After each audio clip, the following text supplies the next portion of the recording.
Salut tout le monde, j'espère que tu vas bien en cette journée enneigée. Dans mes 3 premières vidéos, j'ai parlé de l'enracinement, de l'importance d'avoir un bon enracinement qui allait te rendre solide lors des tempêtes. Et de cette 4e vidéo, j'aimerais te parler de l'importance d'être bien entouré. Dans cette vidéo, je vais à nouveau parler de forêt et d'arbres. Je vais te donner l'exemple de 2 arbres de la même essence, l'un étant bien entouré et l'autre étant mal entouré.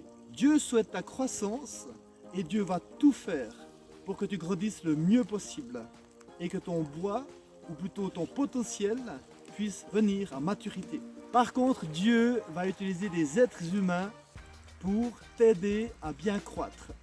Parfois, j'entends des discours disant que ouais, moi, c'est le Saint-Esprit qui me fait croître, j'ai pas besoin des autres, Jésus me suffit.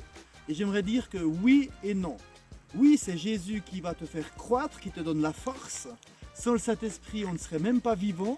Mais Dieu va utiliser les êtres humains, des collègues de travail, des frères et sœurs en Christ, tes parents, pour t'aider dans ta croissance. C'est au contact de ces 120 guerriers que David est devenu meilleur. Grâce aux 11 disciples, Pierre est devenu celui qu'il a été. Maintenant, je vais te montrer l'exemple d'un arbre. Je te présente Tim, cet épicéa branchu. En fait, lorsque tu vois cet épicéa super branchu, à quoi il te fait penser?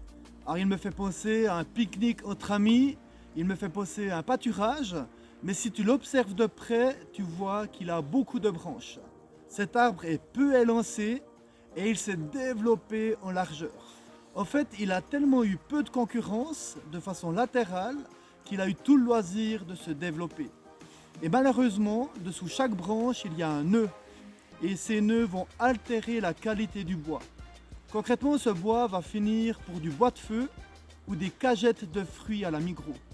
Cet arbre avait un potentiel exceptionnel reçu par Dieu. Et le fait qu'il soit mal entouré, simplement il a grandi, il a pris ses aises, mais il n'a pas pu avoir de qualité. Je te présente Dylan, un épicéa super bien entouré cette fois-ci.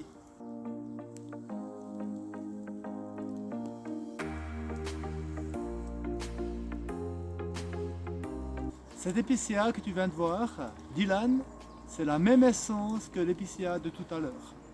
La grande différence, c'est que celui-ci est long et c'est qu'il est élancé. Quand tu regardes autour de cet arbre, il y a un contexte, il y a plusieurs arbres autour qui lui ont mis la pression afin qu'il n'ait pas le loisir de développer de trop grandes branches. En fait, il a fallu un juste équilibre. S'il avait été serré de trop près, il aurait été étouffé, mais pas assez serré, comme on l'a vu tout à l'heure, il se serait développé de façon latérale. Tout est une question d'équilibre et de dosage. Cet arbre est d'une qualité exceptionnelle. Lorsque tu regardes les 10 premiers mètres, il n'y a pas de branches. Et ce bois va finir en meuble, peut-être même en violon. Imagine la prière de cet arbre, si les arbres savaient prier. Est-ce que les arbres prient? Petite question subsidiaire. Imagine la prière de cet arbre. Seigneur, je n'ai marre de mon voisin. Seigneur, j'aimerais pouvoir m'épanouir latéralement. Et le Seigneur de dire, mais cher arbre, je ne peux pas faire ça parce que je veux que tu sois de qualité. Et c'est pour ça qu'il y a d'autres autour de toi pour que tu prennes de la hauteur et que tu développes tout le potentiel que j'ai mis en toi. Alors j'ai une question. Quel chrétien es-tu et quel chrétien veux-tu devenir? Un chrétien seul? Un chrétien refusant tout droit de regard sur sa vie? Disant que c'est le Saint-Esprit ou Jésus qui le conduit? Ou veux-tu devenir un chrétien mature? Un chrétien rempli du Saint-Esprit, mais un chrétien entouré, qui laisse des frères, des sœurs, des amis avoir un droit de regard sur sa vie. Ça peut parfois faire mal. Il y a un verset dans le livre des Proverbes qui est top. Il est marqué qu'un ami qui t'aime va te blesser.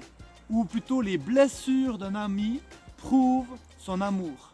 Parce qu'un vrai ami va oser t'interpeller. Un vrai ami va pouvoir mettre le doigt là où ça fait mal.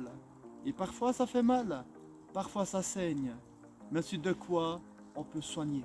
Alors, pour conclure, sois béni. Recherche la présence de Dieu. Parce que sans la présence de Dieu, il ne se passe rien du tout. Mais d'un autre côté, Recherche également 2, 3, 4 amis fidèles qui oseront t'entourer, qui oseront t'interpeller, qui oseront te soutenir lorsque les temps seront difficiles et qui oseront t'encourager pour que tu te développes le mieux possible. Dans ma prochaine vidéo, je vais à nouveau parler du fait d'être entouré. On va nous prendre des exemples forestiers et tu le verras, certains arbres ont besoin d'être serrés de très près, tandis que d'autres ont besoin de plus d'espace pour s'épanouir, comme peut-être toi. À bientôt, sois béni.